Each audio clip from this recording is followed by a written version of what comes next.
मक्का मुकर्रमा के दिन थे। लोग अभी इस्लाम को नहीं जानते थे और बुत परस्ती आम थी। इन दिनों एक गुलाम था जिसका नाम बिलाल था। वो हबशा से आया था। काला रंग, दुबला सा जिस्म, मगर दिल नूरे ईमान से भरा हुआ। उसके मालिक उमैया बिन खल्फ बहुत सख्त दिल इंसान था। जब हजरत बिलाल ने इस्लाम कबूल किया तो मक्का के मुशरिकीन आग बगोला हो गए।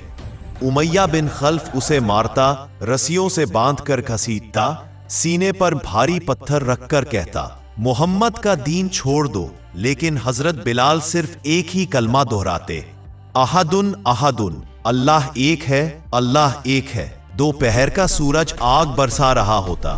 गरम रेत पर बिलाल को लटाया जाता, मगर उनके लबों पर सिर्फ अल्लाह का नाम होता। लोग हंसते, ताने देते, मगर बिलाल के ईमान में कमी ना आती। एक दिन हजरत अबू बकर सिद्दीक वहां से गुजरे। ये मंजर देखा तो दिल भर आया।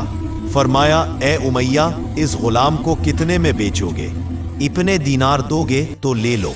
हजरत अबू बकर ने फौरन कीमत अदा की और हजरत बिलाल को आजाद कर दिया।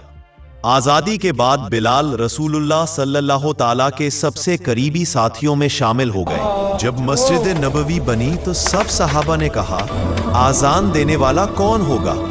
रसूलुल्लाह सल्लल्लाहु अलैहि वसल्लम ने फरमाया, हमारे बिलाल देंगे।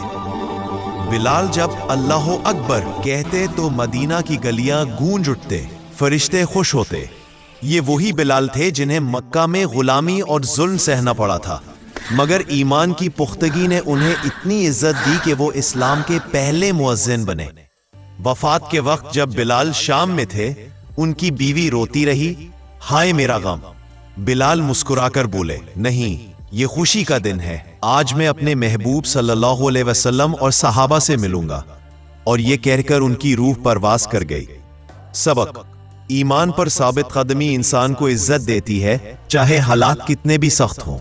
अल्लाह के रास्ते में तकलीफें आए तो सब्र करना चाहिए। अल्लाह जिन्हें चाहे इज्जत दे देता है। गुलामी से मुअज्जिन रसूल सल्लल्लाहु अलैहि वसल्लम बनाना उसी की निशानी है।